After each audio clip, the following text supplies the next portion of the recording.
امروز باید کرنده‌ی پراید رو قرمز کنیم و این بوق رو جایگزین بوق سرماخورده‌اش کنیم. بریم. اول 2 تا بوق بزنم صدای بوقش رو بشنویم. صدا بوق جدیدش رو گوش کنیم.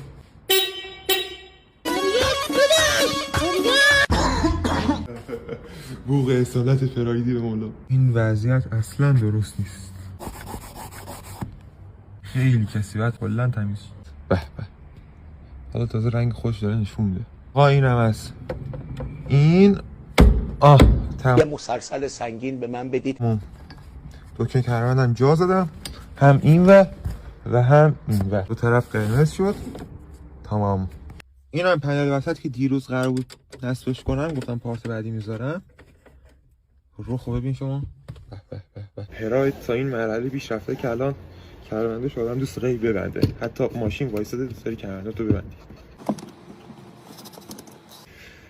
خلاصه که تازه داره میشه پراید.